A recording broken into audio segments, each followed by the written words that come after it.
who it is that's going in to find those really important targets, as long as space is made for somebody to take it out. And obviously Fenkar and Brunus have done a great job of taking advantage of that.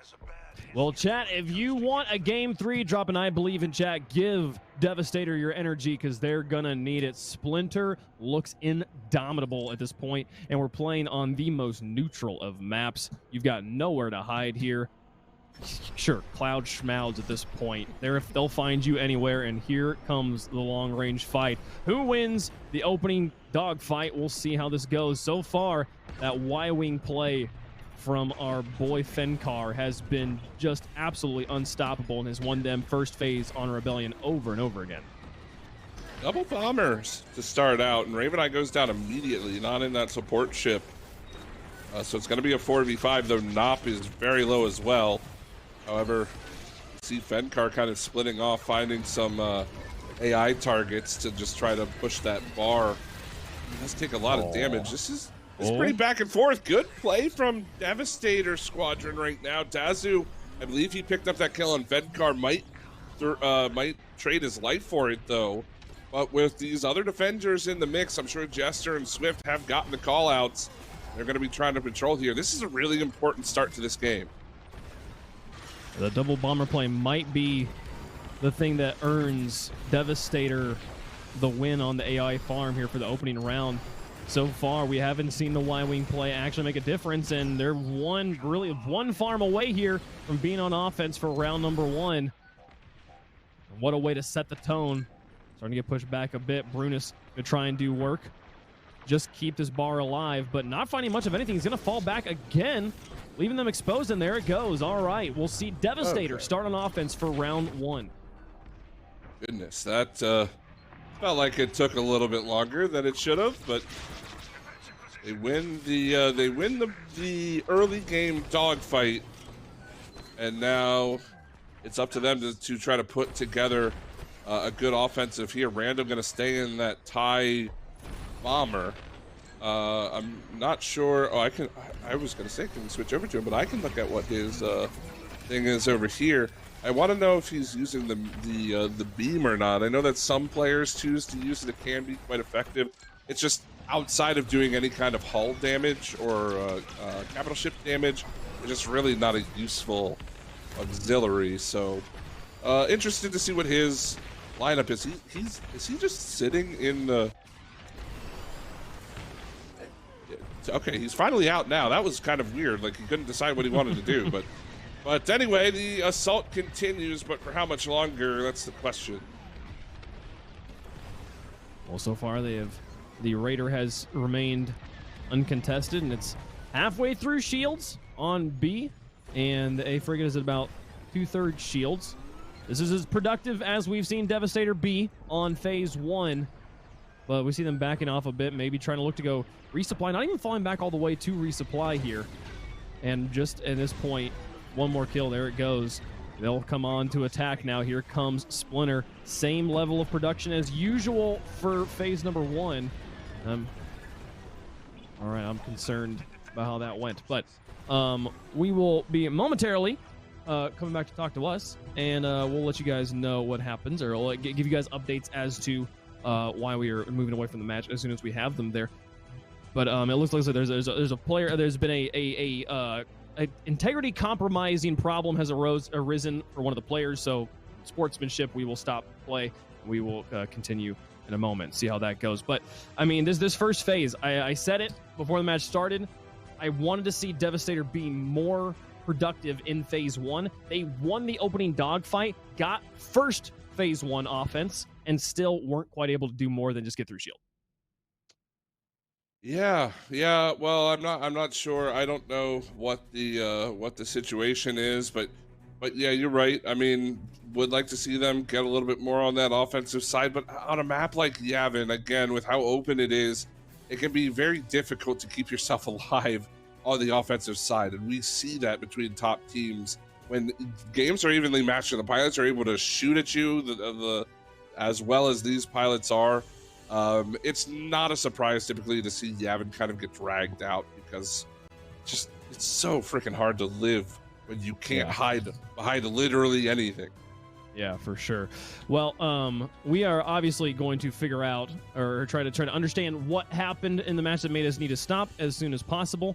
And we'll give you that information as soon as we have it, chat. Obviously, we want to get back into these grand finals as well. It's been shaping up to be quite a match, and while we've obviously been sounding Splinter biased over here, it's because of how productive we've seen them be so far and the results we saw in game number 1. That's not to take anything away from just how good Devastator has been up until this point. They have yet to drop a map until they got to the grand finals, and they made Splinter sweat harder than any other team we've seen today. So I definitely agree with you. The tools are here for them, and honestly, this reset could possibly benefit them.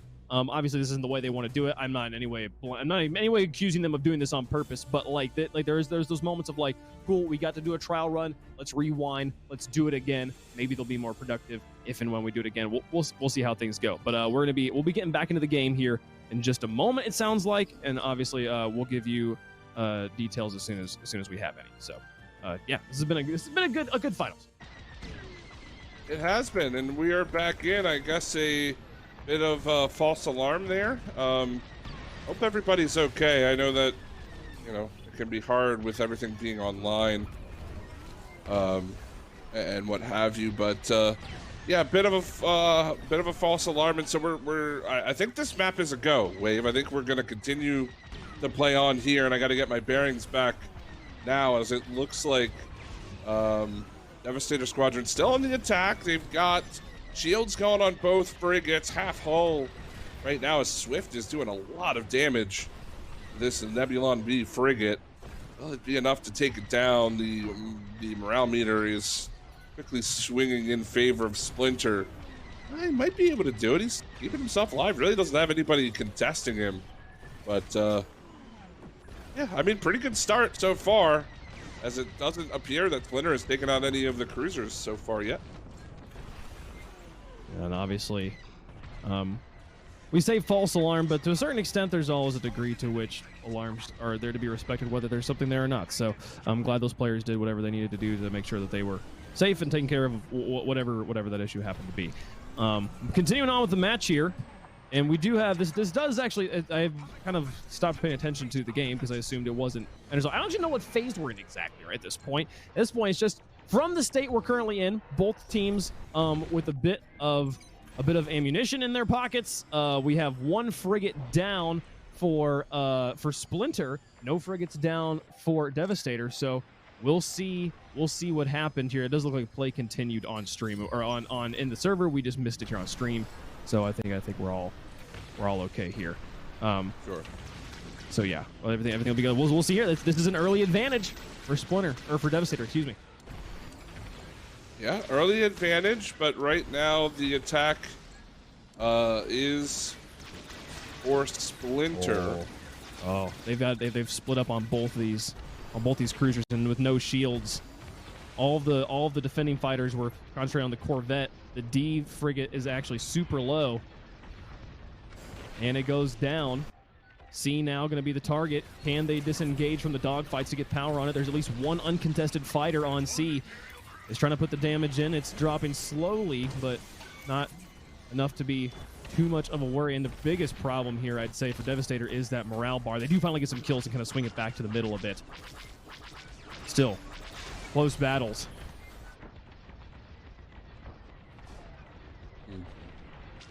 Well, this cruiser just a couple of laser shots away from going down. There it is. And that, with both of those cruisers being taken out, we'll see if they can get some damage on the shield generators. That obviously is their typical go-to target. If they can get a shield generator or two right here, I am not liking Devastator's chances, though the morale bar is pretty heavily in favor of Devastator. They need to get back on the offensive side for sure. Yeah, just when we thought that there was really a chance for Devastator, they had come forward in the match. They have the frigate advantage, and now we see everybody from this falling back. They're falling back to defend their frigate, and Splinter might honestly concede a bit of an advantage here with this passive play. But we've heard Scalp talk about how this is a style he likes to play. and they will concede on AI farm and now try to immediately close on the Raider, see if they can finish it off before it gets onto their half-health frigate. Watching Scalp right now, has Swift in his sights. Those Ion Blasts do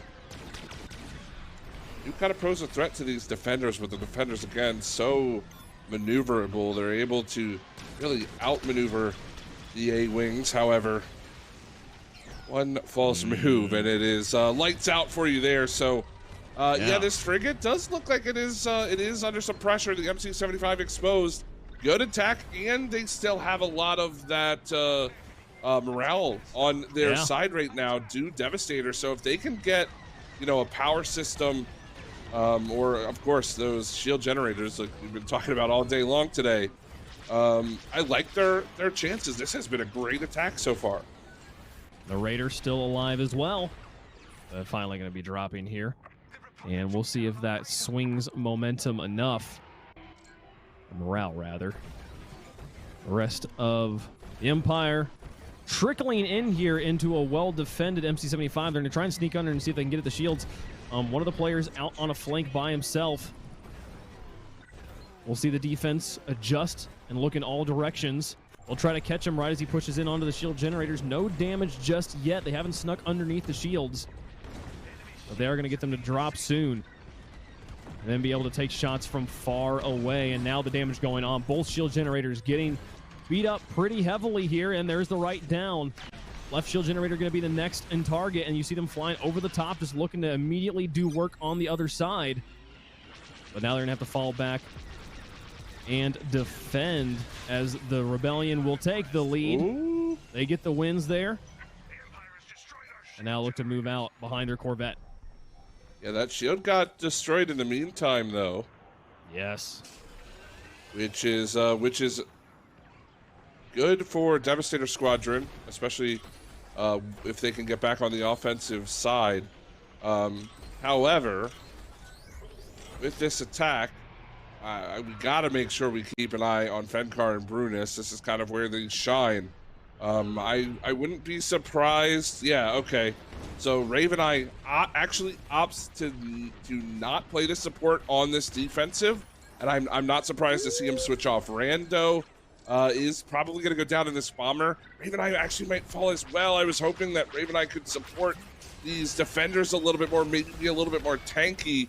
Ends up living for a decent amount of time, but I don't know if that was enough. He needed to do a little bit more to give Jester, Dazu, and Swift some more space. The rocket doing tons of damage to the left shield generator. Left shield generator super low. Right shield generator falling rapidly. Both shield generators so close to out. There's left down.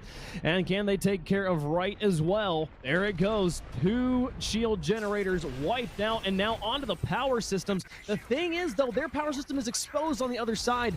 Losing this push could be the end of the game for Splinter, and see them drop their first map. They're onto the power system. It is getting damaged, but still, they've got to keep away. They've got to keep their Corvette alive, too, here. The Corvette staying up is going to continue to do damage now that the shields are completely out, and the half health or so for the Star Destroyer going to start to be a concern. I need to see Devastator getting these wins in the 1v1 department. The power system continues to get lit up and taken out. This is the efficiency and the workmanship of Team Splinter. Splinter Squadron here, trying to finish it off all in a single phase. This, the morale is going to swap here in a second as that Corvette does fall. They need a couple more frags with the Star Destroyer really on its last life. It will survive for now, though they do need to make sure they clean up so these spots so underneath close. Don't get shot. The ships are so close. The resupply station is so nearby. It's possible to finish this one out of phase, and that might be the answer. How far forward do they push? Well, but here's the big thing, Wave. The MC-75 has no shield, and already it's taking a ton of damage. It is. The power, their power system is still up, but with I don't know the MC-75 defending MC-75, or do you go for the low health Star Destroyer? Right now they're choosing to stay back and defend. It looks like for the most part. There's the power. Power system will go down. They've got to finish off this. They got to finish off the Raider quickly. They can't afford the damage. They might do it. They might actually do this.